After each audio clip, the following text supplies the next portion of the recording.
ce qui se passe dans le monde, cela nous réjouit tout simplement de comprendre que le jour de la rédemption est proche.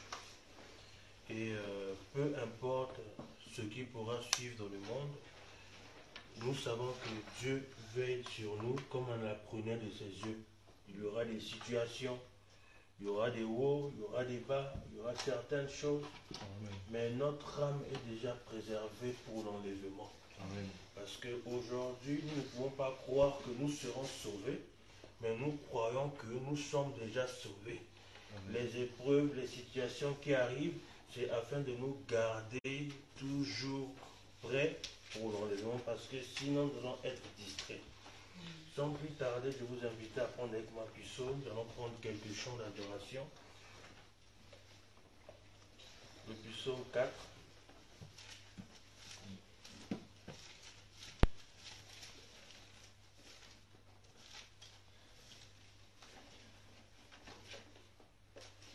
Je vous invite à vous lever. Le psaume chapitre 4.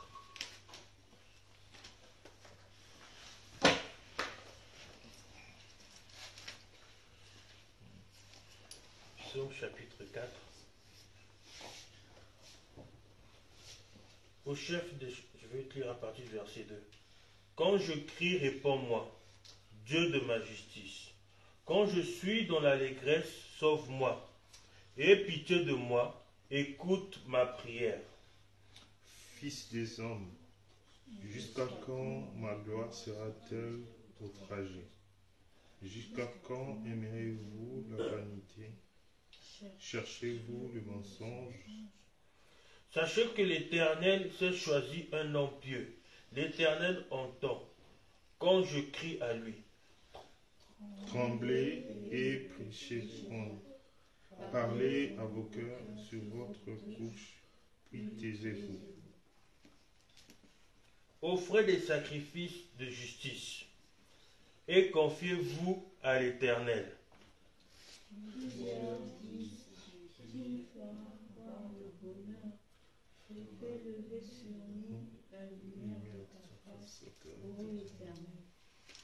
Tu mets dans mon cœur plus de joie qu'ils n'en ont. Qu'on abonde leur froment et leur mou. Ensemble.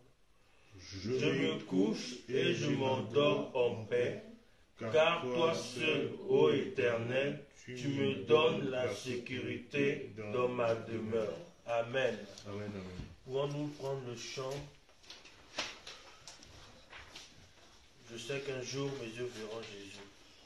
Je sais qu'un jour... Excusez-moi, le numéro 180. Je sais qu'un jour mes yeux verront Jésus.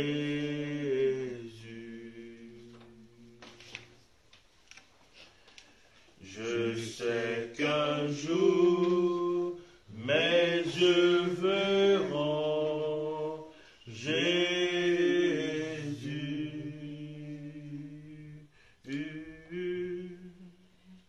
Si je fais sa volonté, marche dans la sainteté. Je sais qu'un jour mes yeux verront Jésus. Oui, je sais qu'un jour, je sais qu'un jour mes yeux verront Jésus. Oui, je sais qu'un jour mes yeux verront Jésus.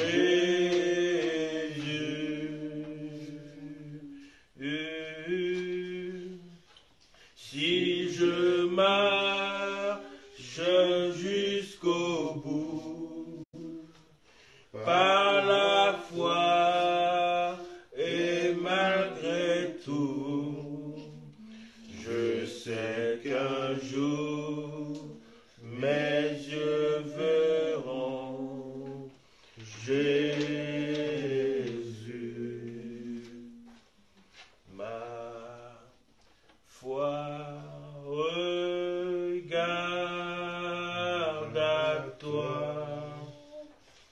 toi, agneau du calvaire, Sauveur divin, écoute-moi quand je prie, ôte tous mes péchés. Oh, laisse-moi dès ce jour être à toi. Encore une fois, oui, ma foi regarde à toi, toi, agneau du calvaire, Sauveur divin.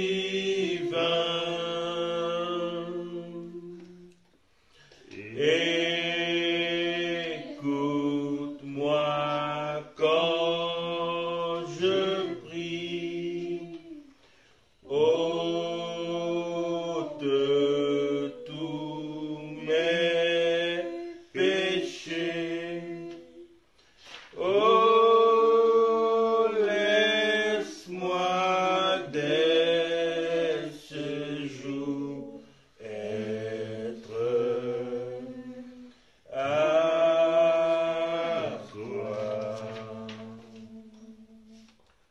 Ô toi qui donnes la vie, à tes pieds je veux m'asseoir, comme s'asseyait Marie à l'heure douce du soir, comme s'asseyait Marie à l'heure douce du soir. Mon être entier te réclame. Mon être entier te réclame. Tout n'est que faiblesse en moi. Viens te pencher sur mon âme. Elle a tant besoin de toi. Viens te pencher sur mon âme. Elle a tant besoin de toi. Mettre à tes pieds. Mettre à tes pieds, je m'incline. Je t'appartiens sans retour. Verse en moi ta paix divine. Répands en moi ton amour. Verse en moi ta paix divine. Répands en moi ton amour. Près de la croix, garde-moi. Près de la croix, garde-moi.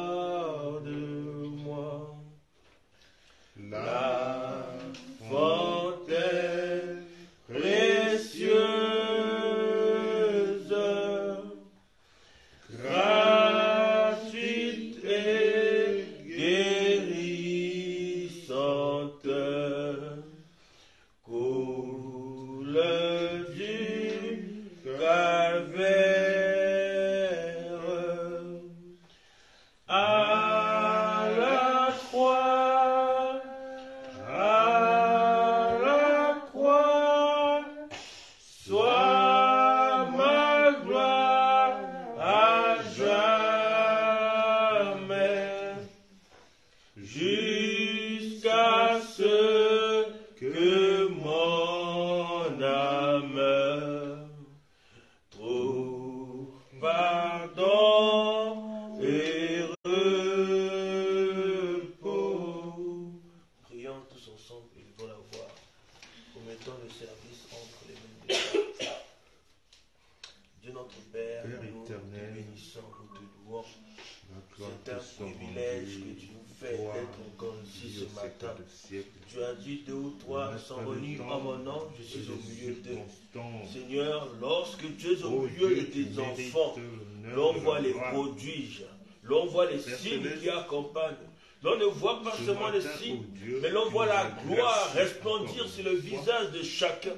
Parce que le Père étant présent, la tristesse ne peut pas avoir sa place. Le chagrin ne peut pas avoir sa place. La maladie ne peut pas avoir sa place.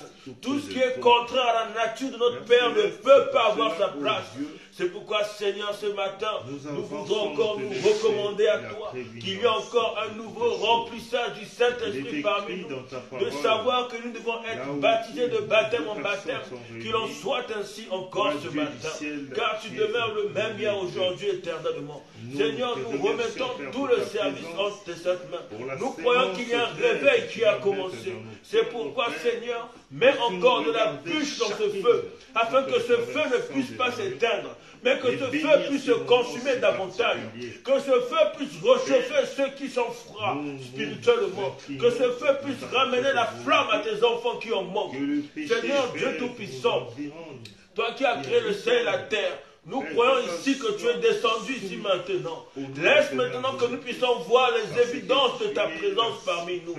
De savoir que lorsque tu descends, partout où est-ce qu'il y a la mort, cela prend la vie. Tu as fait de même pour le bâton de Aaron. Lorsqu'il a été mis dans ta présence, Seigneur, ce bâton, il a fleuri. Mais la Bible ne dit pas que ce bâton a cru à ta parole, mais elle s'est tout simplement soumis dans la loi de tes présences.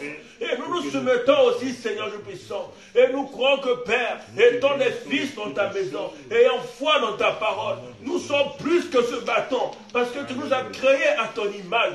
C'est pourquoi nous croyons que ce matin, tu nous parleras encore. Tu briseras toute la puissance de l'ennemi. Tu rétabliras la foi. Tu restaureras tout ce que le diable a voulu voler. Parce que nous croyons que Seigneur Jésus-Christ, nous combattons pas pour vaincre, mais nous combattons dans la victoire. Amen. Parce que toi, tu as déjà vaincu. Viens prendre encore la suite de ce moment, de chaque instant, de chaque chose qui sera faite. Ou un celui qui va parler particulièrement, ou un celui qui va écouter particulièrement, d'une façon comme d'une autre. Nous croyons que tu demeures le même Dieu et tu ramèneras la vie de Christ encore davantage dans nos vies. Béni sois-tu. Viens prendre la suite de ce moment. Dans le nom de Christ. Amen. Amen. Vous pouvez vous asseoir un instant. Je vais, à l'école de dimanche, nous allons parler sur les 10 commandements. Ensuite, nous allons parler sur la prière. Nous allons parler sur comment Dieu est en train de créer par la force de la parole, en prononçant la parole et la chose s'accomplit. En prononçant la parole et la chose s'accomplit. Et nous avons vu avec les enfants à l'école de dimanche qu'il est très important de toujours dire des bonnes choses. Parce que nous sommes des enfants de Dieu. Alors, et nous avons pris l'exemple aux enfants, nous avons montré que, à mes frères plutôt et à mes sœurs, nous avons montré que non, lorsque quelqu'un est en colère, il ne pourra pas prononcer une bonne parole. Il va prononcer une mauvaise parole. Alors cette mauvaise parole va créer encore une mauvaise situation. Parce que la parole, elle est mauvaise, elle ne peut que créer des choses qui sont mauvaises. Alors nous avons vu avec la sœur Lys et le frère Lévi, que lorsqu'on est en colère, il est très important de garder son calme, d'aller prier jusqu'à descendre la colère et ensuite commencer à parler. Parce qu'à ces moments-là, des fois, on n'est pas attentif pour écouter maman, pour écouter papa, on est dans une autre atmosphère. Et je veux appeler Lévi, il va nous donner quelques mots, quelques exhortations sur la prière comme il nous a fait à l'école de dimanche. Lévi, frère Lévi, si tu peux t'approcher, comme ça tu vas nous donner une petite exhortation de 2 minutes. Que Dieu vous bénisse. Amen. Sur mon étude sur la prière, j'ai appris que prier souvent, ça nous rapproche de Dieu, ça nous fait devenir, entre guillemets, des amis. qu'en priant, on peut changer l'atmosphère d'une maison, d'une pièce. Si la maison elle est dans une mauvaise atmosphère, si on prie, on peut la changer. Aussi, que Dieu, quand on prie et qu'on fait tout ce qu'il nous demande, il accepte les prières, genre il la fera. Et aussi que la prière peut débloquer beaucoup de situations dans la vie, comme par exemple si on a des problèmes de santé, il peut nous rendre la santé. Si on a des problèmes avec quelqu'un d'une église ou d'une famille, il peut enlever ce problème. Et Exactement. voilà.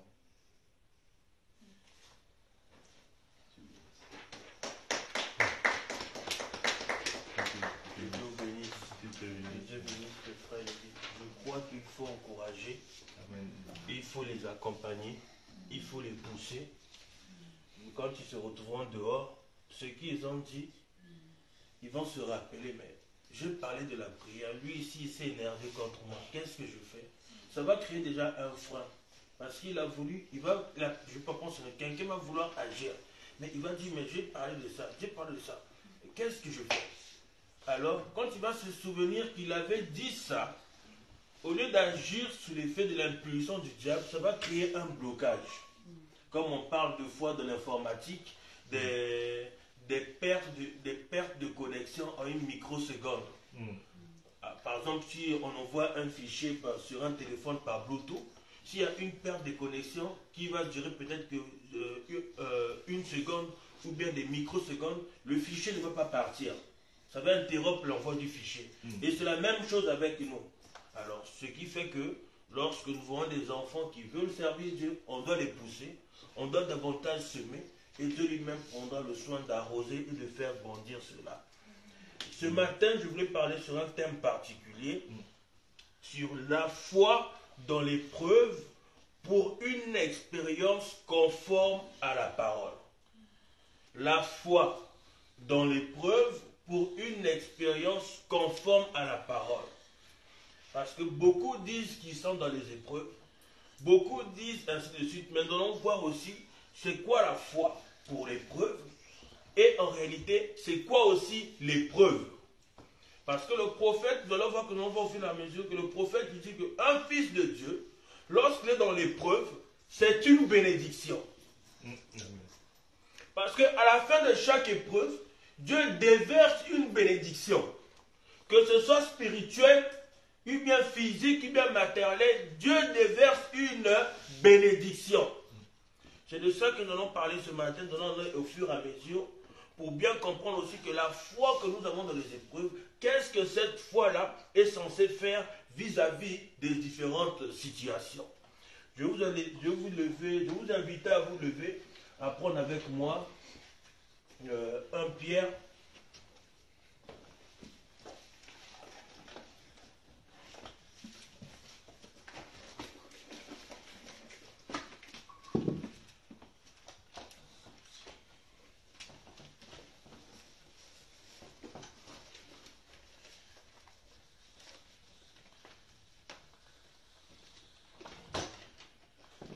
1 Pierre chapitre 2.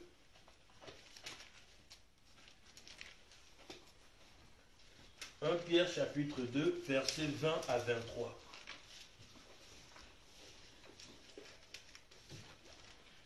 1 Pierre chapitre 2, versets 20 à 23. C'est vers la fin, c'est vers avant Apocalypse. Prions le Seigneur. Dieu Tout-Puissant, Seigneur Jésus-Christ, nous sommes dans la joie de savoir que tu bénis tes enfants lorsqu'ils s'unissent. Et lorsque tu descends encore, tu les remplis encore davantage de toi. Nous avons ouvert nos Bibles, nous apprêtons à lire. Toute personne qui part à l'école peut lire. Même un incrédule peut prendre cette Bible, lire, vouloir l'expliquer. Seigneur, ce n'est pas ce que nous voulons. Nous avons vu beaucoup des hommes enseigner, prêcher, mais cela ne nous satisfait pas. Nous voulons que ce soit toi qui nous parles, afin que cela puisse nous changer, nous ramener comme toi tu veux que nous puissions être. C'est pourquoi, Seigneur, écarte l'homme qui parle, écarte l'homme qui écoute, afin que toi tu puisses nous donner l'entendement juste de chaque chose qui sera dit. Ramène davantage tout notre être dans ta présence, afin que rien ne puisse nous distraire. Nous soumettons tout mauvais esprit sous ton contrôle, dans le nom de Jésus-Christ. Aussi, nous nous rendons chacun de tes serviteurs qui paient tes enfants d'une façon comme d'une autre. Dans le nom de Jésus-Christ, Père, utilise chacun de nous pour ta gloire. Amen. Amen. 1 Pierre chapitre 2, versets 20 à 23. Je vais lire la parole de Dieu. En effet, quelle gloire y a-t-il à supporter de mauvais traitements pour avoir commis des fautes? Mais si vous supportez la souffrance, lorsque vous faites ce qui est bien, c'est une grâce devant Dieu. Amen. Que Dieu vous bénisse. Amen. Je vais vous asseoir. Je vais reprendre ce verset. En effet, quelle gloire y a-t-il à supporter de mauvais traitements pour avoir commis des fautes? Quelqu'un ne peut pas se glorifier en étant dans le péché ou des choses en ayant posé des actes qui sont contraires à la parole et supporter la correction de cela et appeler cela une épreuve. La Bible nous dit ici que ce n'est pas une gloire. La personne est tout simplement en train de payer des actes qu'il a commis. Mais maintenant, nous lisons encore plus bas. Mais si vous supportez la souffrance, lorsque vous faites ce qui est bien, c'est une grâce devant Dieu. Lorsque vous savez que vous êtes juste devant Dieu, et qu'il y a des situations qui arrivent, vous savez que vous êtes juste, et qu'il y a des choses, des situations qui arrivent, que ce soit la maladie ou quoi que ce soit, aux yeux de Dieu, c'est une grâce. Amen. Et si c'est une grâce aux yeux de Dieu, il y a une délivrance qui est rattachée toujours à la grâce. Il y a une bénédiction qui est toujours rattachée à la grâce. C'est pour ça que vous allez voir que quelqu'un qui, comme Job, il est passé par beaucoup d'épreuves. Et lorsqu'il a eu la révélation, il a vu Dieu, il a dit, je sais que mon Rédempteur est vivant. Même si je meurs, les asticots habitent mon corps. Je sais que je résisterai, je ressusciterai, je le verrai. Or, à ce moment-là, il est rentré dans une atmosphère, dans une dimension, dans une consolation, où est-ce que cela l'a emmené à voir que l'épreuve où il était, cela n'existait pas, quoique étant présente. Dieu l'a élevé dans une atmosphère où est-ce qu'il ne voyait plus la situation. Mais physiquement, il avait la situation. La Bible nous dit qu'après cela, il eut une multitude de biens. Dieu l'a fait grâce. C'était une épreuve parce qu'il est resté dans la parole. Nous connaissons tous l'histoire que le diable est parti discuter avec Dieu. Dieu a mis Job à l'épreuve. Job s'est tenu à la parole. Job est resté ferme à la parole. Il n'a pas prononcé un mot contre Dieu. Parce que, comme nous venons de lire, il était juste. Et il a supporté la souffrance. Et il est resté calme. Continuez à lire au verset 21. Et c'est cela que vous avez... Excusez-moi. Et c'est à cela que vous avez été appelés. Parce que Christ aussi a supporté pour vous. Vous laissant un exemple afin que vous suiviez ses traces. Christ, Dieu, il a supporté beaucoup d'épreuves pour nous. Et il nous a montré l'exemple comment vaincre chaque épreuve. Comment vaincre chaque situation. Continuez à lire. Au verset 22. Lui qui n'a point commis de péché, et dans la bouche duquel il ne s'est point trouvé de fraude. Donc Dieu n'a pas commis de péché, il n'a pas volé, il n'a pas trouvé de fraude. Mais il a vaincu chaque épreuve. Lui qui injuriait ne répondait point d'injure. Maltraité ne faisait point de menace, mais s'en remettait à celui qui juge justement. Jésus-Christ, dans chaque situation qu'il voyait, il disait toujours que je rends cette situation entre les mains de Dieu. Que Dieu lui-même, qu'il en soit, juge. Ensuite, nous allons prendre Corinthiens, 2 Corinthiens, chapitre 4.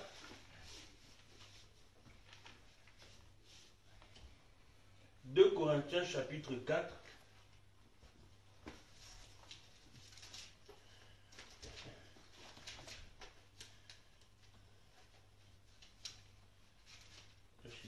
« 2 Corinthiens chapitre 4, versets 16 à 18. Je vais commencer la lecture. C'est pourquoi nous ne perdons pas courage. Et lors même que notre homme extérieur se détruit, notre homme intérieur se renouvelle de jour en jour. L'homme extérieur.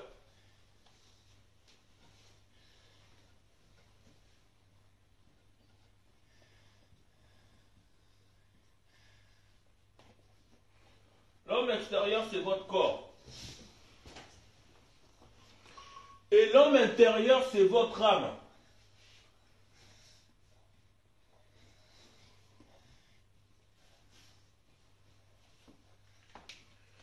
Même si votre corps, l'homme extérieur, est détruit, l'homme intérieur, votre âme, se renouvelle de jour en jour. Il peut être détruit par la maladie, par des différentes choses que l'on peut retrouver, par des accidents, mais l'âme, elle se renouvelle de jour en jour. Continuez à lire. Car nos légères afflictions du moment présent produisent pour nous au-delà de toute mesure. Nos épreuves produisent des choses au-delà de tout ce que nous pouvons penser. Un poids éternel de gloire, parce que nous regardons non point aux choses visibles, mais à celles qui sont invisibles. Car les choses visibles sont passagères, les choses invisibles sont éternelles. C'est ça que le prophète a prêché sur. Nous devons regarder aux choses invisibles. Écoutez, maintenant le prophète dit ceci. Bon, on va rentrer tout doucement. Dans la prédication, les mémoriaux de Dieu ont fait leur preuve, au paragraphe 111. C'est comme ça que Dieu fait avec son Église. Il vous donne épreuve après épreuve, test après test, épreuve après épreuve, test après test, jusqu'à ce que la vie de Christ se reflète dans votre vie. Voilà le but des épreuves. C'est de ramener à la vie de Christ qui est en nous à se manifester pleinement. Jusqu'à ce que vous deveniez paisible, sobre, doux, aimable, humble, prêt, soumis, disposé, détournant la tête des choses du monde et regardant tout droit au calvaire vers celui qui vous frappe. Bien souvent, vous trouvez étrange qu'il y ait des épreuves cuisantes, des maladies et des persécutions. C'est fait seulement pour vous mettre à l'épreuve, faire sortir de vous la saleté, faire sortir de vous les impuretés, faire sortir de vous la lenteur, pour vous réveiller et vous amener à voir le reflet. Ou plutôt, écoutez très attentivement, ou plutôt, permettre à quelqu'un de voir le reflet de Christ en vous. Voilà faire les épreuves. À sortir tout ce qui est négatif de vous.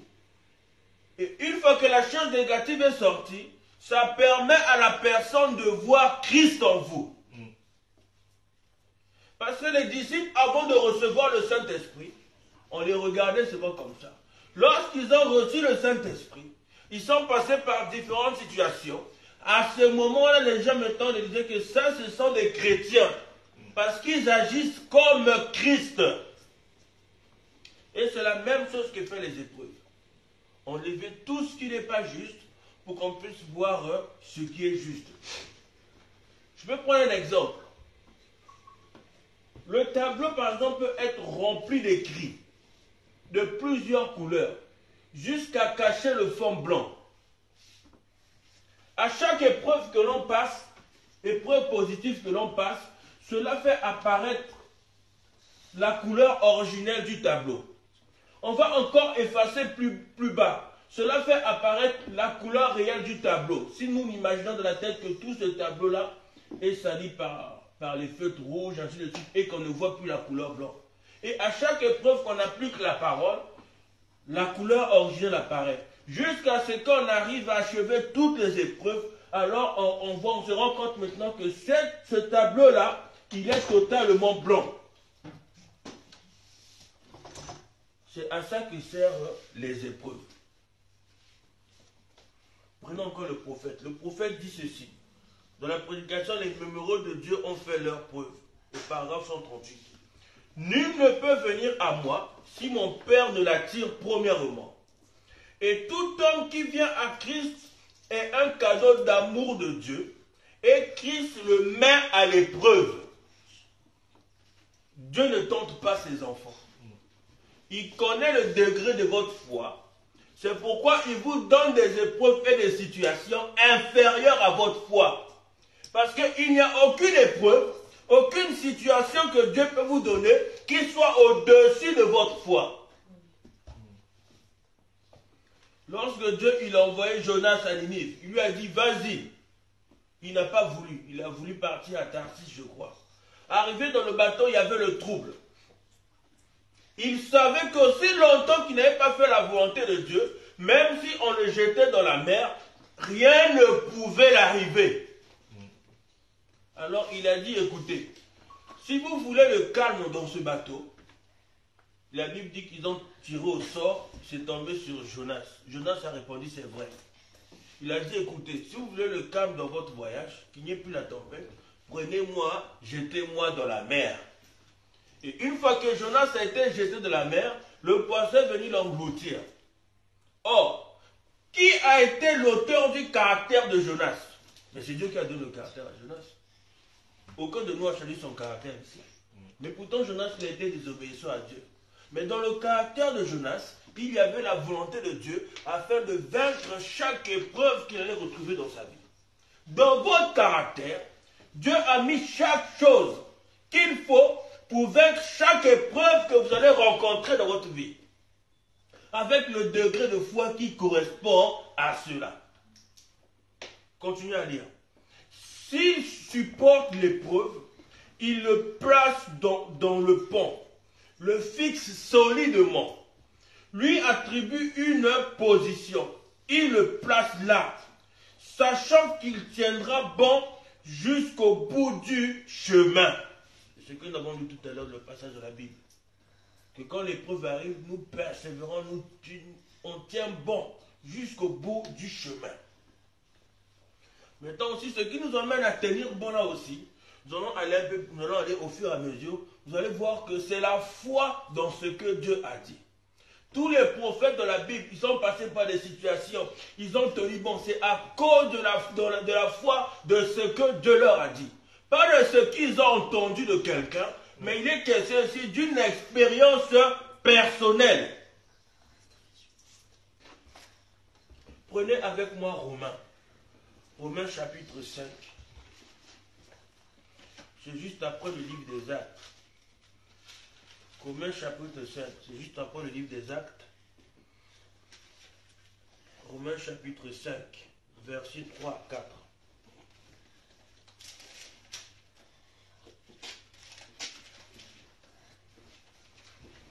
Romains chapitre 5, versets 3 à 4. Je vais lire. Bien plus, nous nous glorifions même dans l'affliction, sachant que l'affliction produit la persévérance, la victoire dans l'épreuve, et cette victoire, l'espérance. Or, l'espérance ne trompe point, parce que l'amour de Dieu est répandu dans nos cœurs par le Saint-Esprit qui nous a été donné. Donc, quelqu'un dans un sens qui a la foi, qui a l'espérance, qui a la foi, cela le rend persévérant. Parce qu'il sait ce qu'il va avoir après avoir accompli son acte. Vous pouvez l'écouter dans la prédication persévérée de Frère Branham, même dans la Bible. Il y a cette femme qui dit, Seigneur, Seigneur, Seigneur.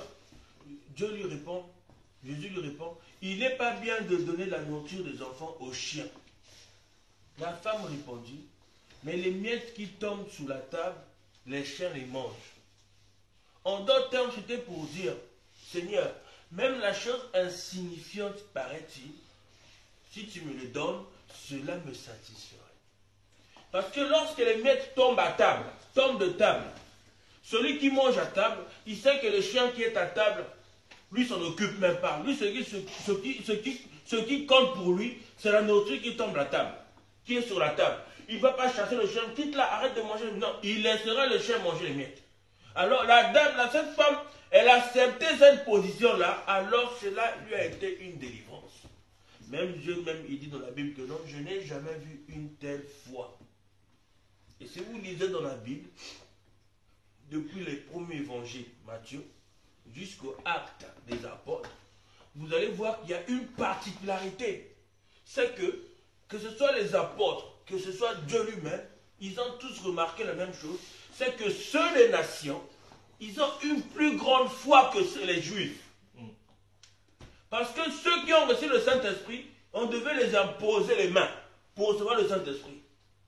Mais quand ils sont arrivés aux gens des nations, à nous, aux gens des nations, sans l'imposition des mains, il y a eu des guérisons. Sans l'imposition des mains, ils ont reçu le Saint-Esprit. On a posé une question à un frère. C'est un frère, on a posé une question. Non frère, moi je ne comprends pas. Pourquoi on dit que les Noirs sont les gens les plus spirituels, ainsi de suite. Le prophète lui-même le dit que la race noire, c'est la race la plus spirituelle. Pourquoi? Parce que même avant de recevoir la parole, ils étaient toujours en train de vouloir adorer quelque chose. Et Dieu, il a aimé ça.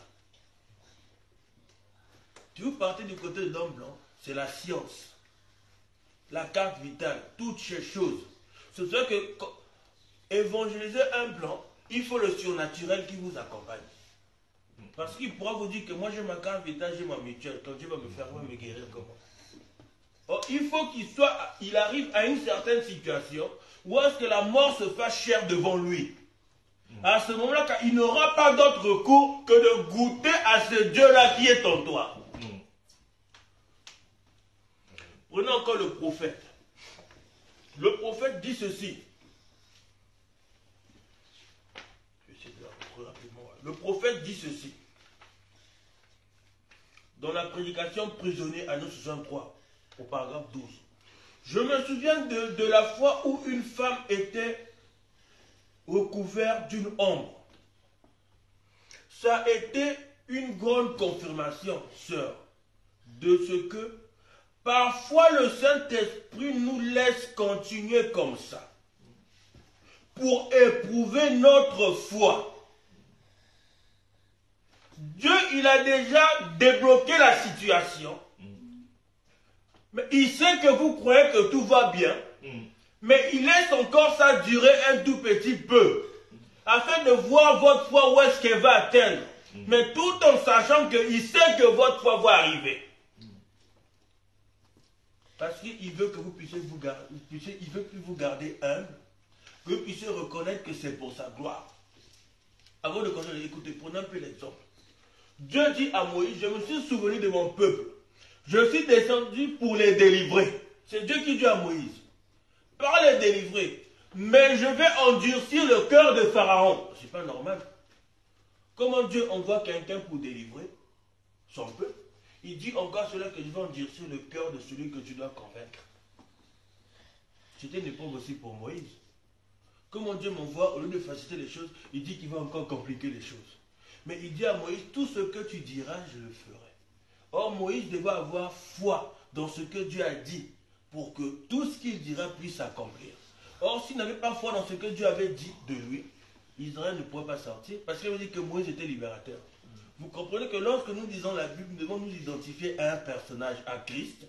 Et parce que nous avons foi de ce que Christ a fait, alors nous avons foi de ce que Christ est en nous, de ce qu'il fera. Alors Dieu se manifeste. Or, si nous n'avons pas foi dans cela, Dieu va attendre que nous puissions avoir la foi avant de faire la chose. En fait, lui, il a déjà fait. Parce qu'il a dit au calvaire, tout est accompli. Amen. Et quand il a dit au calvaire que tout est accompli, il n'y avait pas d'exception. Amen. Donc, que ce soit l'enlèvement, que ce soit le millénium, que ce soit la guérison, que ce soit la délivrance, que ce soit votre baptême du Saint-Esprit, lui-même, il a dit tout est accompli. Parce que s'il n'y avait pas l'œuvre du calvaire, il n'allait pas avoir l'ouverture des sceaux. Il n'allait pas avoir la descente du Saint-Esprit avec les apôtres. Il n'allait rien avoir. Dieu devait détruire le monde parce que le péché allait être trop présent. Il fallait que cet homme-là puisse descendre, donner sa vie. Continuez à lire. Pour voir ce que et pour éprouver la foi des autres. Je m'arrête là. Donc, les preuves dans lesquelles vous vous retrouvez, les situations dans lesquelles vous vous retrouvez, en réalité, ce n'est pas seulement votre épreuve, mais c'est aussi l'épreuve de toute personne qui est autour de vous, afin d'éprouver leur foi. Vos frères, j'ai telle situation. On dit souvent attention à ce que vous dites et à quelle oreille sur qui ça tombera. Parce que s'il n'a pas la bonne foi qu'il faut, en se mélangeant avec foi, avec votre foi, ça peut faire une infection et faire que votre bénédiction tarde encore plus. Parce que c'est aussi une épreuve pour les autres, votre épreuve. Oh non, ma soeur, oh non, telle personne est malade, on a entendu. Qu'est-ce que nous confessons à ce moment-là? Parce que c'est aussi une épreuve pour nous. C'était une épreuve pour la personne, c'est aussi une épreuve pour nous. Alors, qu'est-ce que nous faisons? Or, déjà, avant d'aller plus loin, nous devons remonter jusqu'à la genèse de la chose. Prenons l'exemple de quelqu'un qui a un problème de foi. Non, son foie est devenu fragile. Si vous remontez le problème de foi jusqu'à sa genèse, vous voyez le médecin va vous dire que non, il n'a pas mangé certains aliments que le foie avait besoin pour rendre le foie fort. Oui, mais pourquoi cette personne, il n'est plus gelé comme avant, il est devenu faible? C'est parce que son foie spirituel ne se nourrissait plus de la parole comme il fallait. C'est parce que ses reins spirituels ne se nourrissaient plus de la parole comme il fallait. Alors la qualité du sang qui produit la vie n'est plus la même, alors la personne devient faible. Parce que c'est le cœur qui envoie le sang, surtout le corps. Mais si le cœur n'est pas nourri comme il faut, mais elle ne pourra pas fonctionner comme il faut. C'est ça qu'il est très important, comme nous avons vu, notre âme, de jour en jour, elle se renouvelle. Par la prière, en écoutant le prophète, en chantant les cantiques, ça la ramène dans une atmosphère qu'elle a besoin d'être. Parce que nous savons que les soucis, lorsque quelqu'un il apprend beaucoup de soucis, beaucoup de choses, il se fait tellement de soucis qu'il se met à pleurer. Il peut tomber, la Bible, on dit qu'il va avoir des maladies, des ulcères, des choses comme ça. Il va pleurer, il n'en peut plus pleurer. Jusqu'à ce que même les nerfs des yeux vont se casser, la personne vont s'abîmer. Pourquoi? Parce que la personne n'a tout simplement pas pris sa situation et remis ça entre les mains de Dieu. Et pourtant la personne dit qu'il a prié. Mais il ne le remet pas entre les mains de Dieu. Donc, Seigneur, au lieu de rendre la situation pour la prière et de ne plus parler de ça, de laisser d'avancer, la personne garde la situation avec lui, il s'en va. Et la personne, il devient faible spirituellement parce qu'il rumine. Alors, la foi étant une personne n'est plus capable de porter la chose. Parce qu'il faut que la foi porte la chose, le dépose auprès de Dieu, et la foi continue à parler tout en ayant laissé ça sur l'autel de Dieu. Alors, qu'est-ce que Dieu fait? Il rentre maintenant en scène. Nous devons arriver à un moment à lâcher prise, à dire, Dieu Seigneur, nous te rendons cela parce que ta parole a dit. Tu as porté mes fardeaux. Je ne peux pas être capable de porter mes fardeaux parce que je ne suis pas capable de me sauver moi-même. Nous sommes sauvés en étant en Christ, pas en dehors de Christ. Pour éprouver la foi des autres. Donc, quand quelqu'un est dans une épreuve, c'est tout le monde qui est dans l'épreuve.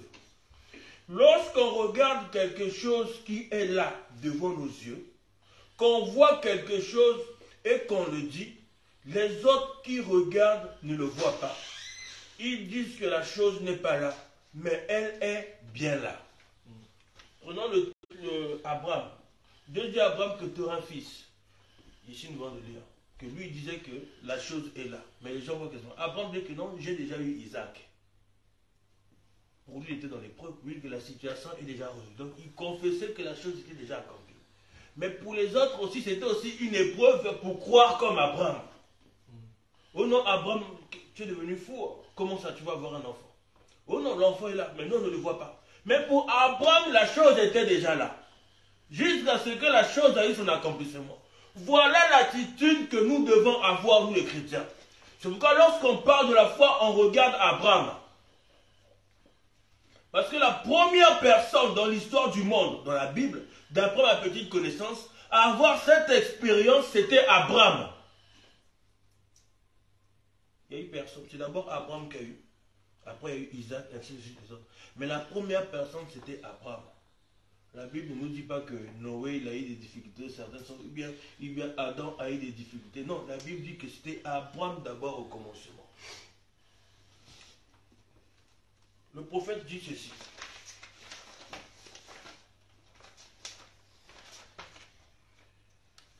Dans la prédication, les mémoriaux de Dieu. Je vais reprendre une citation que j'ai sautée. Je vais lire, que je vais lire surtout au début. Écoutez. Je vais le reprendre rapidement. Dans le résumé des 7 âges de l'Église, au chapitre 9, à la page 342, le prophète dit ceci. Mais il y a un ordre qui est de Dieu. 1 Pierre 1, chapitre 1, verset 7. Afin que l'épreuve de votre foi, plus précieuse que l'or périssable, l'or de ce monde, l'or de Dieu, c'est un caractère semblable à celui de Christ, produit dans la fournaise ardente de l'affliction. Voilà la bonne sorte de l'or. Nous avons vu tout à l'heure que Dieu nous bat. Il nous donne les épreuves, ainsi de suite, jusqu'à manifester cette vie de Christ. C'est ça l'or de Dieu. Jusqu'à être le caractère de Christ, c'est ça l'or de Dieu. Mettons, lisons la citation que je veux lire. Le prophète dit ceci de la prédication, les mémoriaux de Dieu ont fait leur preuve. Au paragraphe 143. Le temps de l'épreuve, les épreuves, les difficultés, les secousses et les tiraillements ne servent qu'à détecter des défauts en vous, pour voir s'il y en a. C'est Dieu qui vous secoue et qui vous met à l'épreuve. Donc, s'il n'y a pas de situation, vous n'allez jamais connaître quelqu'un. Alors, Dieu permet certaines situations pour que l'on puisse détecter certains défauts. Et quand les défauts sont détectés et que la personne prend position pour la parole, Dieu lui-même, il vient pour ôter cela. Parce qu'il y a deux sortes de foi. Il y a la foi authentique qui vient de Dieu, qui est de Dieu. Puis en deux, nous avons la foi mentale. En d'autres termes, qui est une foi intellectuelle. Si quelqu'un il a une foi intellectuelle pendant ses épreuves, il va vouloir produire un résultat aussi intellectuel. Parce qu'il n'a pas la foi authentique, la foi de Dieu, qui est rien d'autre que la révélation.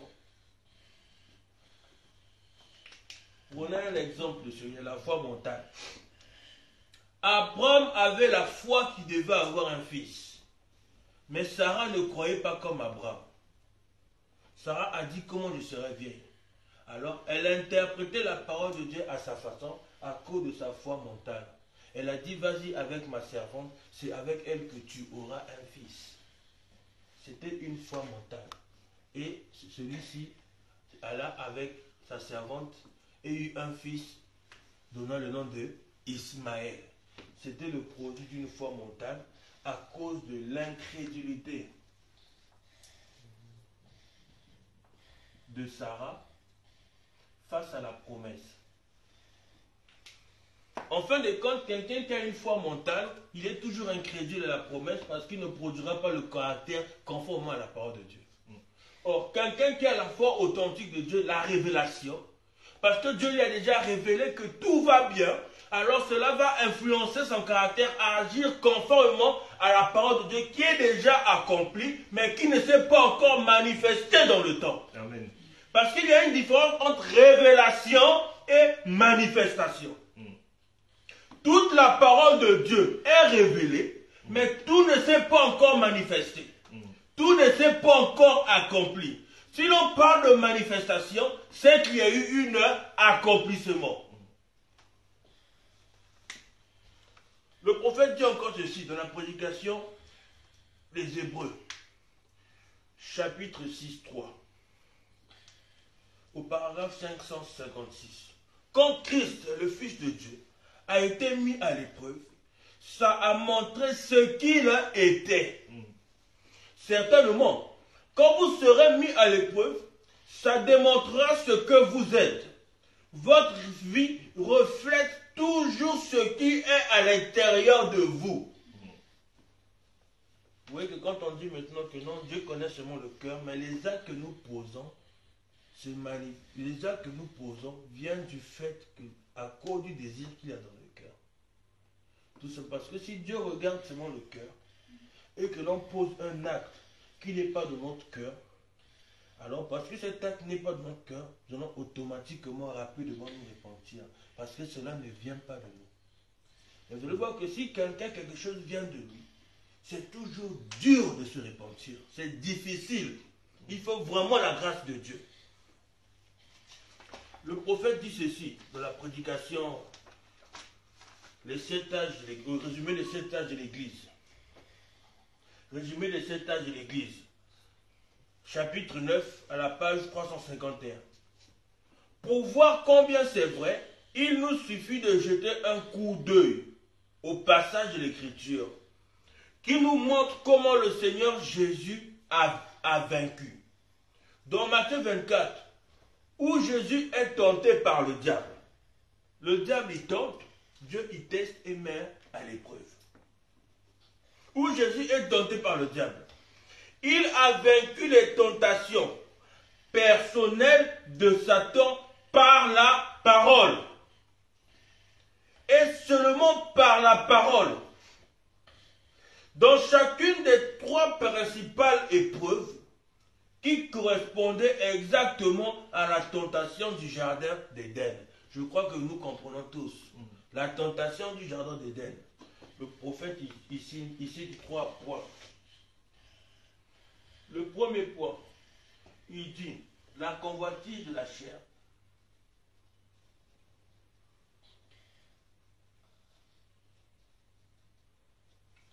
C'est le premier point. Le deuxième point, il dit la convoitise des yeux.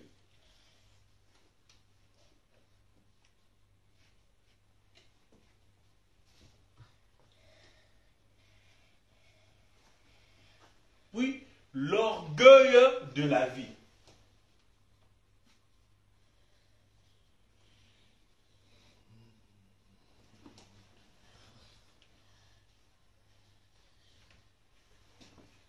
Voilà les 3 points que l'on rencontre dans chaque épreuve en général. La convoitise de la chair. Nous savons ce que c'est. C'est en lien avec le péché originel. La convoitise des yeux. Tout ce que les yeux regardent, admirent et veulent se l'approprier. Puis nous avons l'orgueil de la vie. Si nous prenons la convoitise de la chair, bon, on met ça de côté, nous comprenons ce que c'est. Nous comprenons ce que c'est la convoitise de la chair. La personne a mené une mauvaise vie à cause de la convoitise de la chair. et se retrouve dans des situations bizarres et dire qu'il est dans l'épreuve. Non, il n'est pas dans l'épreuve. Il est juste en train de payer la vie. Il est en train de juste de payer les actes qu'il a posés. Et aussi longtemps qu'il ne se répond pas conformément à la parole, il continuera à payer jusqu'à même en enfer s'il ne se répond pas. Pourquoi ne se répond-il correctement? Pourquoi ne se répond-il pas correctement, conformément à la parole, en disant rien que la vérité? À cause de l'orgueil de la vie. L'orgueil de la vie, là, qu'est-ce qu'on voit? C'est un personnage qui est très important. Une fois humilié, c'est difficile de se rabaisser. Parce que la personne a toujours été dans les hauteurs. Et quand la personne se revient en bas, oh non, non, je ne peux pas, frère, je ne peux pas. Moi, je suis le frère. Donc, quand on me voit, je suis le frère. Donc, quand on dit, mais frère, toujours l'argent. Non, je ne peux pas accepter. Non, ça ne peut pas marcher. Ça, c'est quoi? C'est l'orgueil de la vie. Je peux prendre un exemple de le naturel.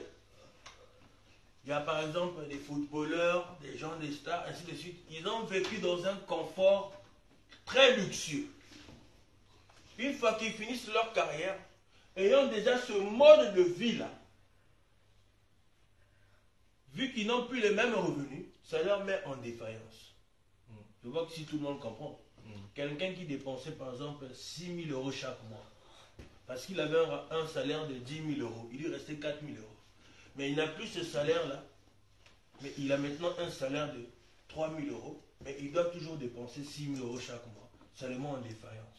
C'est la même chose que fait l'orgueil de la vie. Parce que la personne, c'est tellement rentré dans une certaine... Il y a un mot qu'on emploie, c'est catégorie sociale. Alors, lorsqu'il commence à redescendre à un certain niveau, s'il n'est pas assez humble pour se bâtir un bon fondement, alors l'orgueil de la vie prend le dessus et c'est tout le fondement. Il va dire que non, je suis dans l'épreuve. Non, il n'est pas dans l'épreuve. Jésus a vaincu par la parole. Ève a succombé à la tentation personnelle de Satan parce qu'elle ne s'est pas servie de la parole. Adam est tombé en désobéissance carrément à la parole. Mais Jésus a vaincu par la parole. Et maintenant, je vous dis que c'est la seule manière d'être un vainqueur. Le prophète dit, et maintenant, je vous dis que c'est la seule manière d'être un vainqueur. Et c'est aussi la seule manière de savoir que vous avez la victoire. Parce que la parole ne peut pas faillir. Si vous restez derrière la parole, parce que la parole ne peut pas faillir, alors vous savez que coûte, peu importe le temps que cela prendra, vous aurez la victoire. Parce que vous vous êtes tenu à la parole. Et sachant que Dieu lui-même, il est infaillible, il confirmera la parole. Parce qu'il est lui-même la parole. Donc Jean, il est dit au commencement était la parole. La parole était avec Dieu. La parole est Dieu. Or, si vous prenez pour exemple la parole, vous restez avec la parole, c'est que vous restez avec Dieu. Or, si vous restez avec Dieu, quel est le mal qui peut vous arriver? Rien. Parce que la Bible dit que le malheur atteint souvent le juste, mais l'Éternel en délivre toujours. Toujours. Pas il va lui délivrer pendant un moment, toujours. Le prophète dit ceci. Dans la prédication, Dieu se cache et se révèle de la simplicité. Remarquez donc,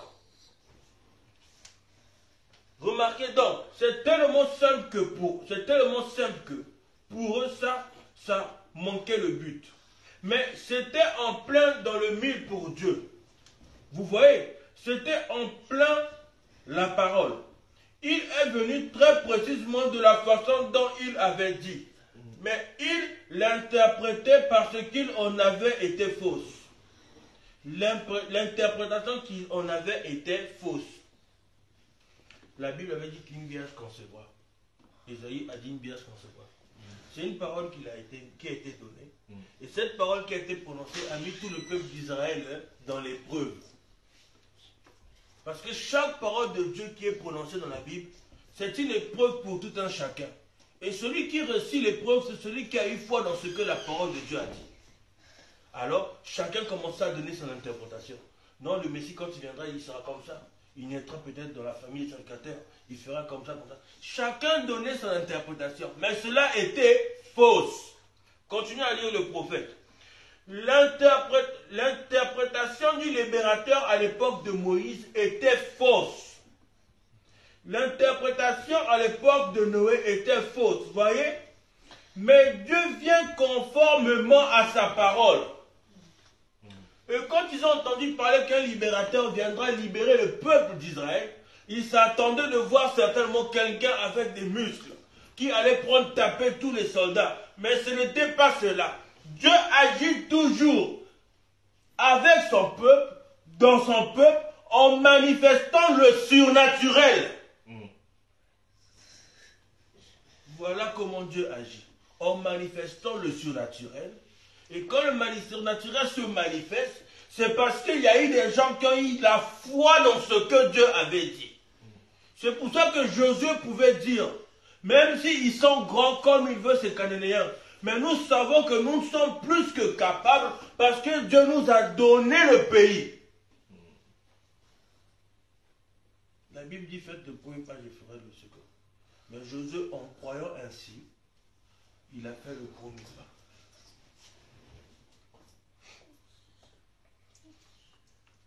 Le prophète dit ceci. Le prophète dit ceci dans questions-réponses. Numéro 4, année 64, au paragraphe 29. Maintenant, par exemple, ici, Jésus a fait une déclaration, une promesse. L'homme intérieur dit que c'est la vérité, votre âme. L'homme extérieur lui raisonne et dit que pour vous, ça ne peut pas être vrai.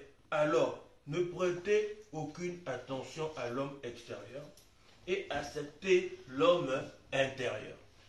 Or, Paul parle de la même chose. Il était vendu, de par la loi, au péché de la chair. C'est la même chose pour chacun de nous. C'est pour ça que nous avons les ennuis que nous avons.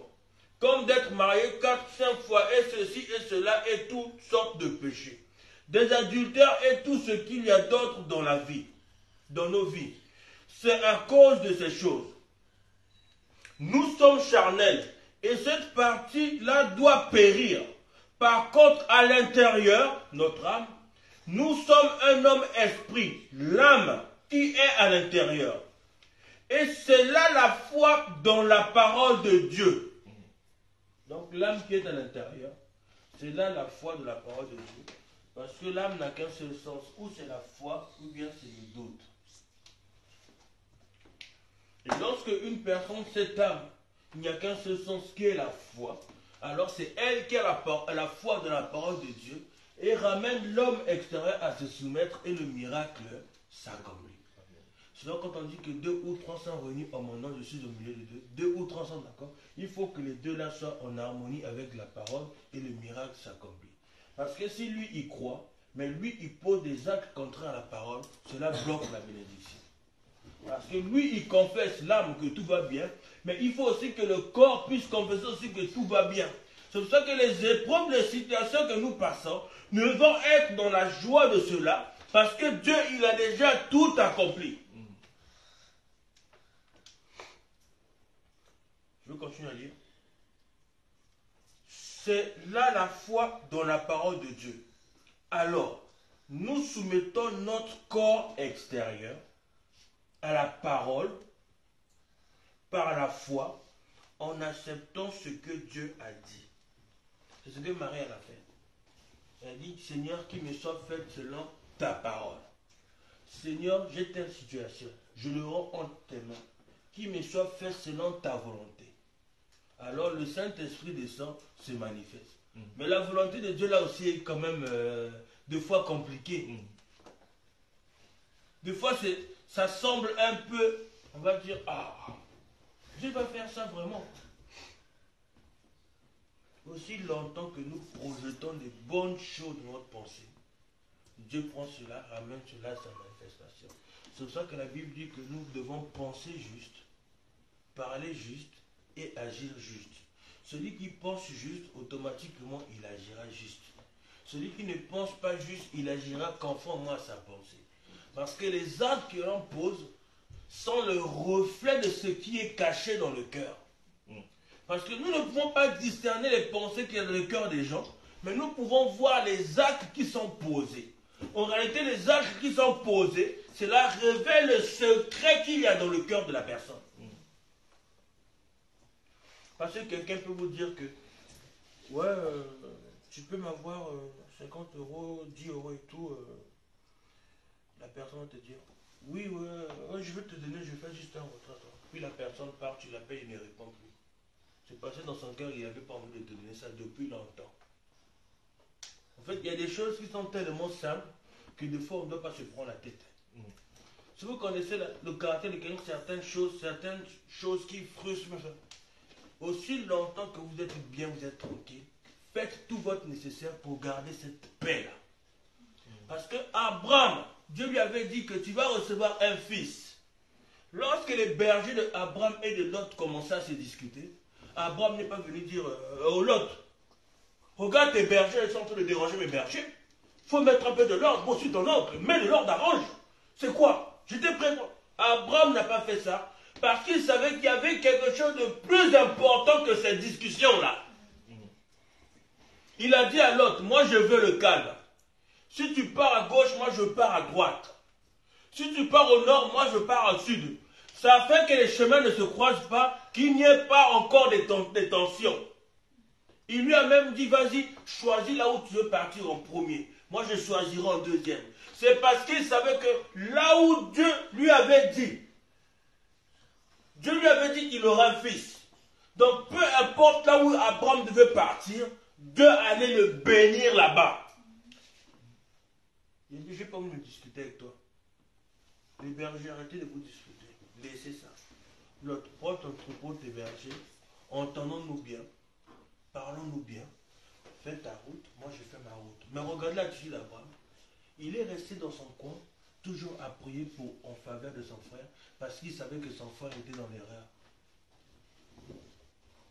Parce que vous savez que quelqu'un qui est dans l'erreur, excusez-moi, qui est dans l'erreur, qui n'est pas capable de mieux de reconnaître, plus vous essayez de venir de lui parler de cela, plus ça va engendrer encore d'autres erreurs, jusqu'à même vous-même vous introduire dans l'erreur. C'est pour ça que dans certaines choses que nous pouvons lire de la prédication d'amour divin, il vient dans une de notre brochure, le prophète dit, il faut prier pour les personnes. Quand vous priez pour les personnes et ensuite leur parler. Parce que lorsque vous allez prier, vous allez rentrer dans l'atmosphère de Dieu. Le Saint-Esprit va vous rendre. Il vous conduira à faire les choses selon sa volonté. Des fois, vous n'allez pas partir. La personne viendra se repentir. Et bien certaines choses. Parce que lorsque vous rentrez dans la prière, Dieu vous conduit dans sa volonté. Quelqu'un est ouin. Il est parti voir. Il a parlé. Les choses se sont aggravées derrière lui. Puis il ne dit rien. Il reste, il dit, Seigneur, j'ai fait comme tu m'as conduit. Puis les choses se sont arrangées d'une façon surnaturelle. C'est pour ça qu'on dit que les pas des justes sont conduits. Et pour être un juste, il faut avoir le Saint-Esprit. Parce que Dieu ne conduit que quelqu'un en mesure où est-ce qu'il habite dans la personne. Quand Dieu habite dans la personne, c'est là-bas qu'il peut maintenant le conduire. Le prophète dit ceci. Je vais bientôt m'arrêter. Le prophète dit ceci. Dans la prédication, je vais essayer de le retrouver rapidement. Dans la prédication, la vision de Patmos. Prédication, la vision de Patmos, année 60, au paragraphe 11. Et si nous laissons simplement le Saint-Esprit, qui a écrit la Bible, poussé par le Saint-Esprit, que des hommes ont écrit la Bible. Donc, sans le Saint-Esprit, peu importe votre très grand niveau d'instruction, vous ne le comprendrez jamais. Donc, il y a des situations, beaucoup de gens qui sont là. Quelqu'un peut être intelligent, sage, philosophe, psychologue, tout ce qu'il veut. Il ne comprendra pas. Parce qu'il faut du Saint-Esprit pour lui donner la compréhension de Dieu. C'est comme on a rencontré une soeur, elle a fait un stage à l'hôpital. Ça m'a un peu trouvé étrange.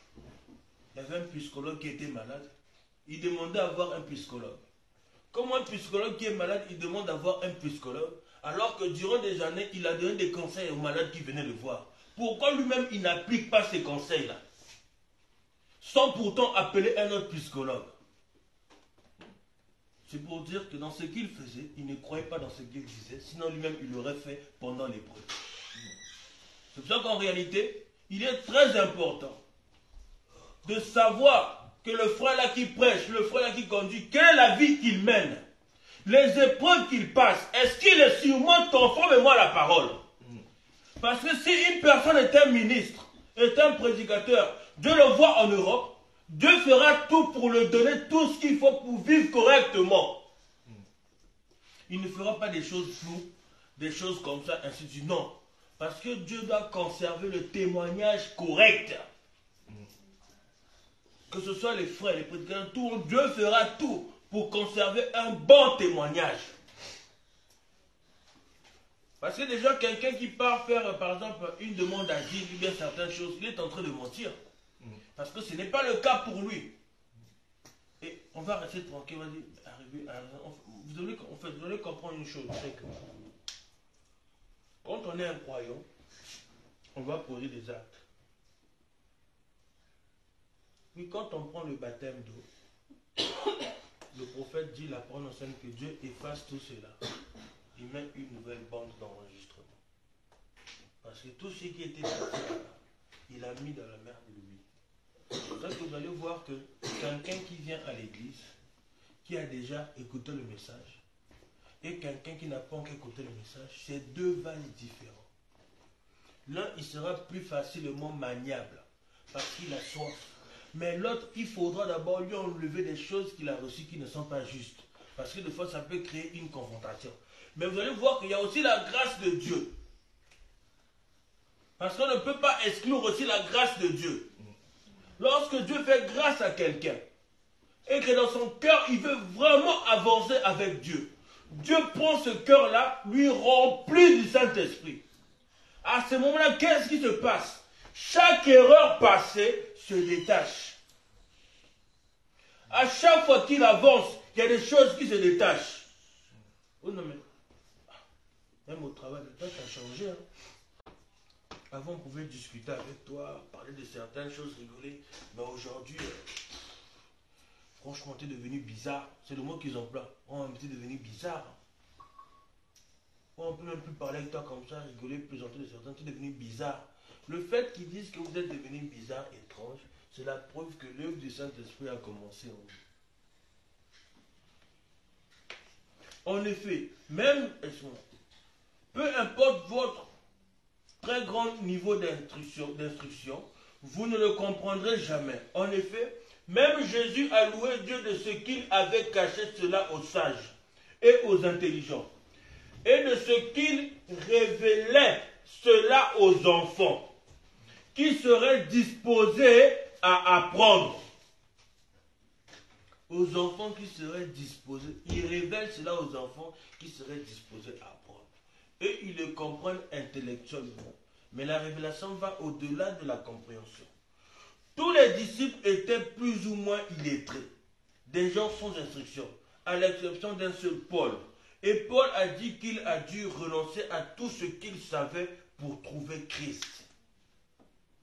Donc Paul, un homme très intelligent, pour pouvoir trouver Christ, il a dû renoncer à tous les enseignements que Gamaliel lui avait donnés, à toute la connaissance qu'il avait, pour pouvoir trouver Christ. C'est là que vous vous rendez compte que c'était une épreuve pour Paul. Il devait reconnaître sa position et se soumettre à ce que Dieu voulait, de tout renoncer et avancer. En fin de compte, dans chaque situation que nous avons dans notre vie, à chaque fois que nous voyons une écriture, ça devient une épreuve pour nous comme un test. Nous nous revenons le matin. C'est aussi une épreuve. Quelle attitude que je vais avoir vis-à-vis de celui ou celle qui est à côté de moi? C'est aussi une épreuve. Donc tout ce que nous faisons, on sort, on part au travail. On arrive au travail. Il y a des situations qui viennent poser. Ce sont aussi des épreuves. Or, si nous avons la révélation de ce que nous sommes et que nous croyons à la parole, alors Dieu va toujours tout concourir pour sa gloire. Continuons à lire. Alors, il a dit à l'église de Corinthe qu'il n'était pas allé chez eux avec la sagesse des hommes ou une supériorité de langage, afin que leur foi ne soit pas fondée sur la sagesse des hommes, mais qu'il était allé chez eux avec la puissance et la démonstration du Saint-Esprit, afin que leur foi repose sur les œuvres du Saint-Esprit, conformément à la parole. Quelqu'un qui a la foi authentique, la révélation, conformément à la parole, quand il veut avoir une épreuve, il veut agir selon les lois de la parole, pas en dehors de la parole. Or, comment quelqu'un peut-il agir selon les lois de la parole s'il n'a pas déjà une petite connaissance de ce que la parole dit qu'il faut faire face à la situation? Ça aussi, c'est notre problème. Mais si quelqu'un n'a pas la connaissance de la parole, mais qu'il a la connaissance de quelque chose qu'on lui a donné qui semble être comme la parole, alors il appliquera cela à son épreuve et cela va être un problème. C'est pour ça que dans la vie, dans les relations, dans les couples, dans les ministères, beaucoup de choses qu'on peut citer, il est très important que chacun fasse lui-même son expérience avec Dieu. Parce que l'expérience de quelqu'un ne peut pas être un absolu pour vous. Nous avons été constitués différemment. Prenons l'exemple de David. Dieu, il a oint Saoul comme roi. Saoul n'a pas obéi à Dieu, il a désobéi. Ensuite, Dieu, il oint David. David, il a vaincu le lion, il a vaincu l'ours. Or, c'était des épreuves différentes.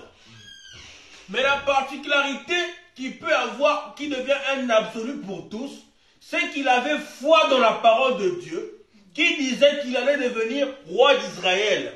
Alors, lorsqu'il se rencontrait face au lion, face à l'ours, il savait qu'aussi longtemps que cette promesse que Dieu lui a faite n'était pas accomplie, rien ne pouvait l'arriver.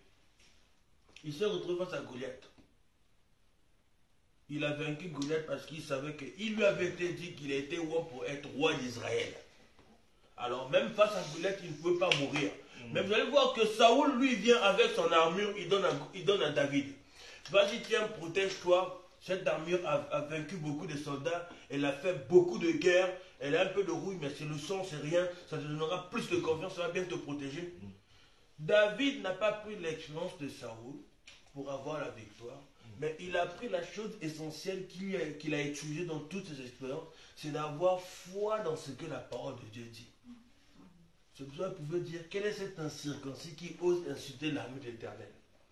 Et David, lorsqu'il a appliqué la même foi dans la parole de Dieu, et qu'il a vaincu Goliath, son expérience a été une bénédiction pour l'épreuve de tout un chacun qui était autour. L'épreuve de David face à Goliath a été une bénédiction pour tout le monde. Alors, même ceux qui avaient peur de Goliath, qui se cachaient derrière, lorsqu'ils ont entendu que Goliath est mort, à ce moment-là, ils ont compris que rien n'était impossible.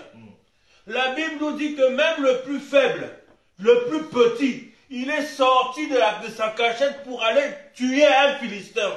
Pourquoi? Parce que sa foi a été restaurée.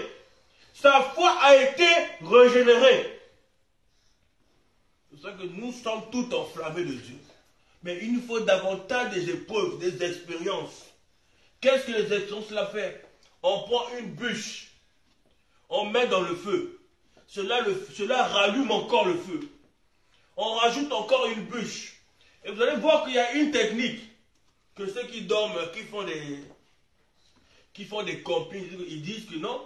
Si vous voulez être réchauffé durant toute la nuit, ne mettez pas des bûches qui sont secs au feu. Mettez des bûches qui sont vertes. Or, pendant que les bûches qui sont déjà là sont en train de se consumer, celle qui est encore verte est en train de se sécher jusqu'à prendre la relève des autres. Et vous vous réveillez le matin, le feu ne s'est pas éteint. C'est la même chose avec l'épouse de Christ en ce temps. Elle met davantage des bûches pour que le feu ne s'éteigne pas.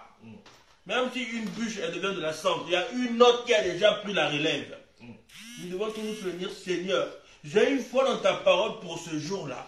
Tu as fait ça. J'applique la même foi maintenant afin que ta parole s'accomplisse encore. Et quand la parole s'accomplit, votre foi devient encore plus grande que les autres fois. Je vais lire le prophète.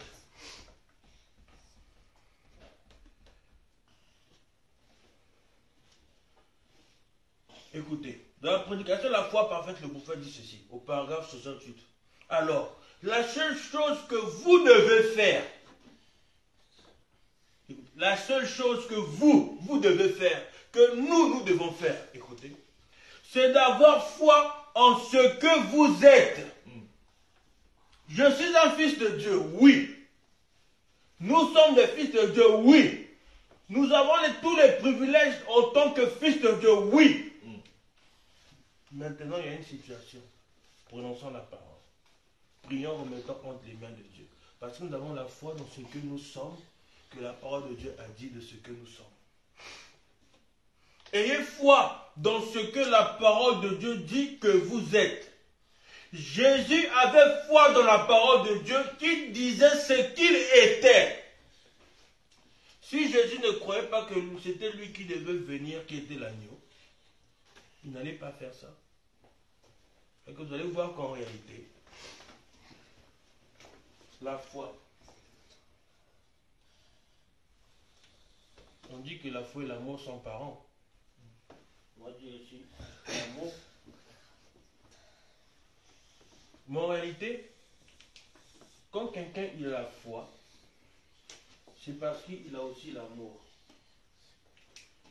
Et parce que l'amour et la foi, les deux, c'est un peu la même personne, alors l'amour produit l'obéissance. Donc si quelqu'un croit à la parole de Dieu véritablement dans son cœur, il a automatiquement l'amour de Dieu, parce qu'il est son parent, alors l'amour ayant foi dans la parole produit l'obéissance. Or, si quelqu'un a l'amour des choses du monde, l'amour qui est les choses du monde va produire l'obéissance de faire les choses du monde.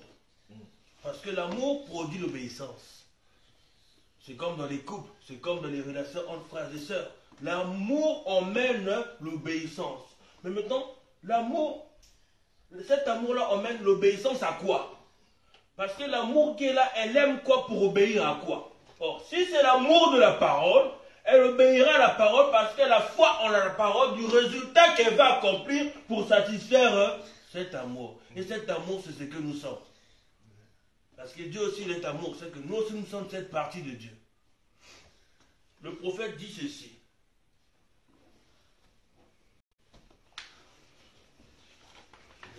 Je vais bientôt m'arrêter. Continuer prochainement. Le prophète dit ceci. Dans la prédication, Dieu se cache et se révèle dans la simplicité. Au paragraphe 411. Moïse, sous le sang des taureaux et des boucs, avec sa confession de foi dans la parole de Dieu, Dieu a pu prendre cet homme tout simplement et mettre ses paroles dans sa bouche. Moïse, c'était même pas encore le sang de Jésus, mais sous le sang des boucs et des taureaux. Mais imaginez la foi que Moïse avait dans la parole pour que Dieu puisse accomplir chaque chose qu'il y avait dans sa bouche. Cela peut sembler toujours difficile, paradoxal, mais une chose est sûre, aussi longtemps que vous croyez à la parole, que vous êtes juste dans votre cœur, comme le dit dans la Bible, que si vous demandez à Dieu quelque chose et que cela ne condamne pas votre cœur, et l'assurance que Dieu vous l'a déjà donnée.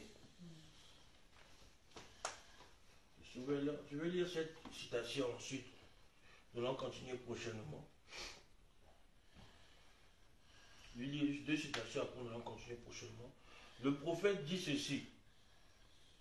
De la prédication des chefs-d'œuvre de Dieu identifiés au paragraphe 124. C'est de cette même manière que Dieu a fait son alliance. Notre expérience n'est pas censée concorder avec un credo, un dogme, une dénomination d'église. Mais c'est censé concorder avec la parole de Dieu, Jésus-Christ. C'est vrai. Quand nous venons à Christ, alors Christ a des droits sur nous. Il l'a déchiré en deux au calvaire. Il a élevé une partie pour la faire asseoir à sa droite. Ça, c'est le corps. Quant à l'esprit, il est revenu. il a été renvoyé ici pour former une épouse. Et cette même expérience qui était en Christ doit être en nous. La même expérience que Christ l'a eue, elle doit être en nous. Il est vrai que Christ n'a pas eu des enfants, ça nous ne regardons pas. Mais pour ce qui concerne l'application de la parole, nous devons faire la même chose. Parce qu'il a des droits sur nous. En ayant ces droits sur nous, alors il applique la loi de la vie de sa parole. Parce que dans la vie, il y a une loi. Dans la nature aussi, il y a une loi. Si on dit que non, ça c'est un manguier. On sait que si c'est un manguier, selon la loi de sa nature, elle produira des mangues. Alors, vu que Christ a des droits sur nous, alors automatiquement nous allons produire les œuvres de Christ. Je vais lire cette dernière citation pour terminer. Oh, ne serait-ce pas merveilleux aujourd'hui si les gens étaient de nouveau, excuse-moi, c'est Hébreux chapitre 1 au paragraphe 65 jusqu'à 66. Je vais m'arrêter là pour nous allons prier. Si les gens étaient de nouveau prêts à faire cela, si nous veillons à ce que notre expérience concorde avec la Bible de Dieu, si ça ne concorde pas, alors notre expérience est fausse. Le Urim Tumim ne s'allume pas. Donc, quand quelqu'un y passe une situation, il est très important qu'il veille que l'attitude qu'il a se conforme à la parole de Dieu. La prière qu'il est en train de faire s'aligne à la parole de Dieu pour qu'il puisse avoir le résultat conforme à la parole. Parce que vous allez voir qu'il y a des gens qui vont dire, par exemple, comme ce qu'il y a eu, à une époque, il y a une époque, il y a des histoires, des faux papiers, des fausses pièces d'identité, des faux permis, des trucs comme ça. Quelqu'un va faire des histoires de faux permis, on ne l'a pas attrapé, puis il va déclarer comme si on perdu, puis il va avoir un véritable permis en passant du faux. Puis il va venir vous donner le témoignage. Mais c'est un mensonge, ce n'est pas un vrai témoignage. C'est un mensonge, ce n'est pas un vrai témoignage. Parce qu'il n'a pas suivi les procédures de la parole, parce que la Bible aussi nous enseigne, Dieu lui-même, il a dit, c'est sorti de la bouche de Dieu lui-même. Il a dit, rendez à César ce qui est dit, ce qui est à César. Donc, en fin de compte, quelqu'un qui est malhonnête, en dribblant César, aux yeux de Dieu, il pêche aussi. Parce que nous devons montrer à César l'exemple. La Bible dit que rendez à César ce qui est à César et rendez à Dieu ce qui est à Dieu. Quelqu'un déjà qui n'est pas capable de respecter ce que César dit, il ne pourra pas être capable de respecter ce que Dieu dit. Oh, j'ai un témoignage pour la gloire de Dieu. Oh, même dans les témoignages, on vous raconte la malhonnêteté. Ce n'est pas une expérience conforme à la parole. C'est un péché qui se perpétue. Donc, ça devient comme quelque chose de normal, de naturel. On va dire que non, ce n'est pas une expérience. Les véritables expériences avec Dieu nous emmènent davantage à être doux, humbles et à manifester davantage Dieu, en ayant davantage, plus de foi que hier, dans ce que Dieu il a dit dans sa parole. Donc, quelqu'un qui a véritablement des expériences avec Dieu, nous prenons ça prochainement, plus il avance, plus sa foi grandit.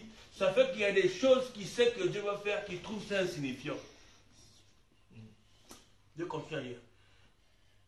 S'il ne s'illumine pas, amen, là vous savez que c'est bon. S'il s'illumine, amen, là vous savez que c'est bon. Bon. Le Urim Tumim, c'était les 12 pierres qu'il y avait sur le pectoral d'Aaron. Quand quelqu'un avait un songe, ou bien un témoignage, ou bien certaines choses, il devait se mettre devant. Si les 11 s'allumaient, ça voulait dire que c'était faux. Si les 10 s'allumaient, ça voulait dire que c'était faux. Il fallait que les 12 s'allument. Et le prophète nous enseigne que l'Urim Tumim, peut-être nous en parlerons, aujourd'hui c'est la parole. Donc à chaque situation, à chaque épreuve, à chaque songe, à beaucoup de choses, on doit regarder la parole.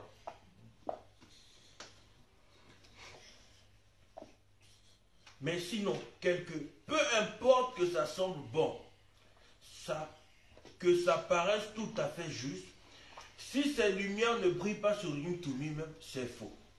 Écoutez, nous allons conclure avec cela. Au paragraphe 66, suivons très attentivement. Au paragraphe 66, très attentivement. Même moi, quand j'ai lu ça, je me suis dit, mais il y a un souci, on va beaucoup réfléchir, chercher davantage le Saint-Esprit pour être sûr à chaque fois que c'est Dieu qui nous conduit, pas les hommes. Écoutez au paragraphe 66. Et peu importe la grande expérience que vous avez vécue, combien peut sembler réelle, combien pertinente, combien instructive, un contre-instrument pour gagner des âmes. Si la parole ne s'illumine pas, alors cette expérience est fausse. C'est vrai, elle doit s'accorder avec la parole. Quand on dit conduire les âmes, si la base du ministère n'est pas conforme à la parole, on est tenté de les conduire aussi à avoir la même vie. Parce que aussi longtemps que la personne ne corrige pas la jeunesse, l'Apocalypse sera égal à la jeunesse. Parce que le diable, il a commencé mal dans la jeunesse. L'Apocalypse aussi, on lui voit avoir la même vie aussi. Parce que le prophète dit, vous voyez, de la même façon que Dieu, il a détruit le monde, à cause de ce qui s'est passé dans la jeunesse, au temps de Noé, au temps de Sodome, c'est la même chose qui est en train de se reproduire ici. Alors, le commencement est égal à la fin. Or, nous avons commencé à exister dans la pensée de Dieu, alors nous y retournons dans la pensée de Dieu. C'est pourquoi tout ce qui se passe, qui s'accomplit dans notre vie, ne fait que manifester la gloire de Dieu. C'est pour ça que nous devons davantage rendre gloire à Dieu. Merci Seigneur pour cela. Merci Seigneur. Oh Seigneur, j'ai bien mangé, je te remercie. Ça semble banal, mais cela a son efficacité. Oh Seigneur, merci pour mon épouse, il a bien préparé aujourd'hui. Oh Seigneur, merci pour le travail. Même si le salaire n'était pas gros, mais je te remercie parce que j'ai de quoi manger. Ouais. Ce sont des petites choses qui soutiennent les grandes. Amen. Inclinons la tête. Si nous pouvons prendre ce cantique avant de prier.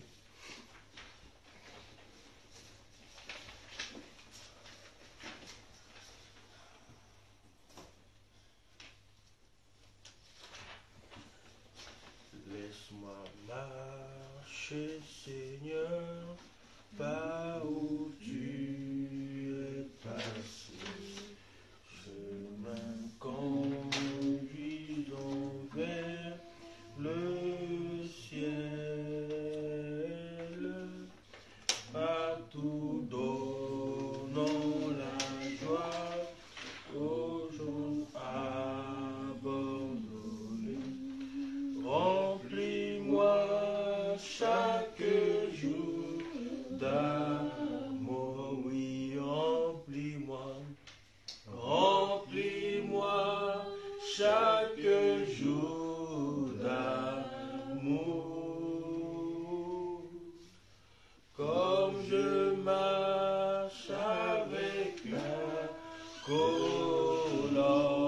colombe, laisse-moi marcher toujours avec joie et sourire. Remplis-moi chaque jour d'amour. Prions tous ensemble. L'éternel est Dieu, encore une fois, la vie de Dieu, la présence de Dieu. Ton amour, ô Père, inépuisable, à notre faveur, Père. Nous avons appris les choses, ô Dieu, parce que tu as une volonté parfaite. Et ta volonté, ô Dieu, c'est rapprocher que nous puissions communion, Père, avec toi. Ô Père Céleste, tu es le trois passant. C'est pour cela que tu es descendu aujourd'hui pour nous parfaire enfin, Père, de marcher vers l'avant, vers ta rencontre, Père. Comme il est écrit dans ta parole, tout est accompli, Père. J'ai envie de dire ce matin que tout va bien. Pour cela, Père, reçois l'honneur de la gloire de toutes choses. Prends le contrôle de ce monde, ce que tu as mis et tu as fait pour faire, Père. Je crois et certain, Père, que toutes choses iront C'est une joie de savoir que tu deviens le même bien aujourd'hui. de t'aimer, Alors, lorsque tu descendras ta parole, au sein de chaque âme ici présente. tu l'accompliras devant toi. Ainsi, à tous ceux qui te suivent,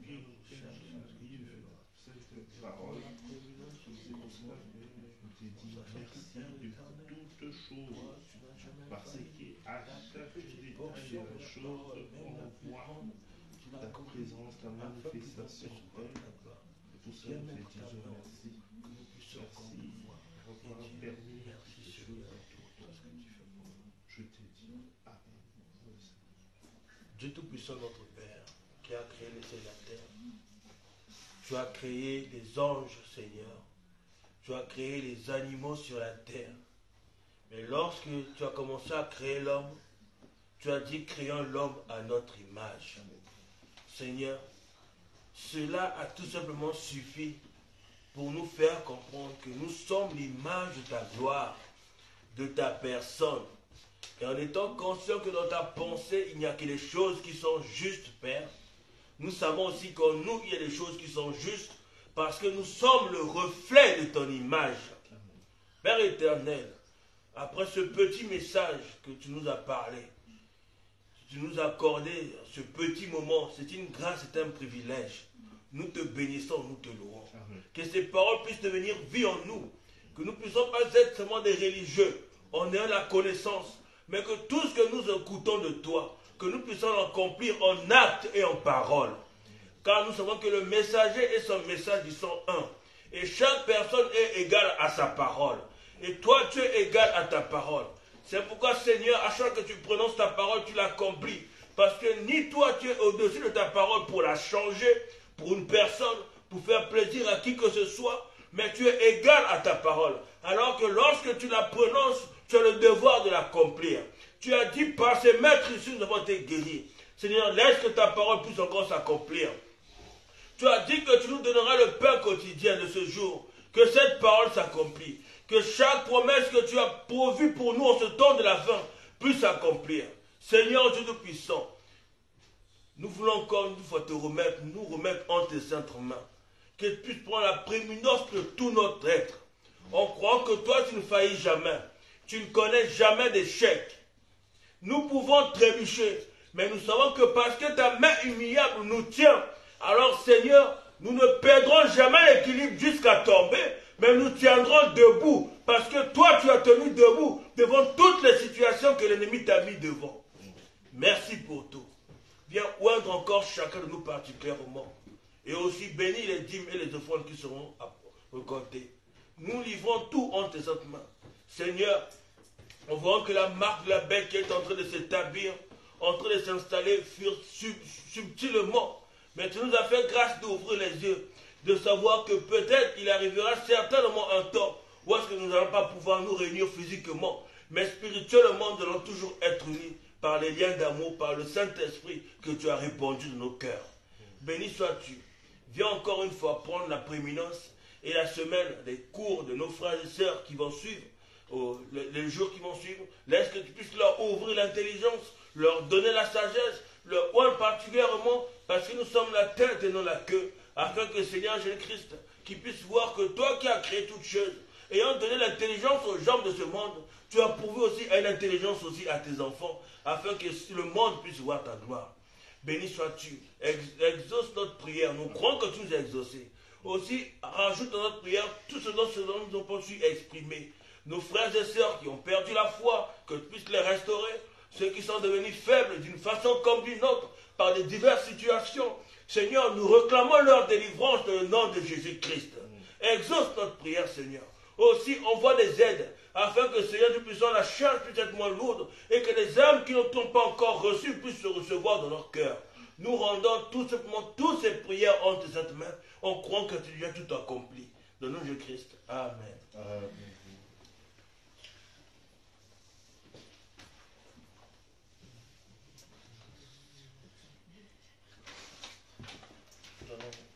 Ce petit chant numéro 17.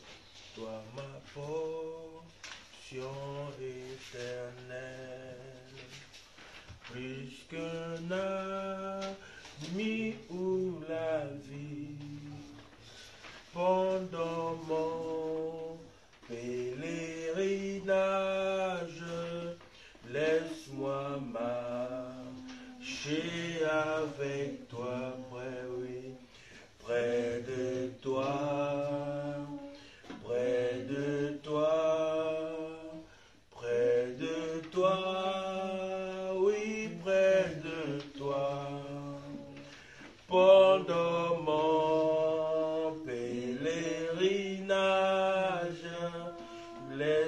moi marcher avec toi. Ma prière ne sera jamais pour les plaisirs de ce monde. Oui, je souffrirai avec joie.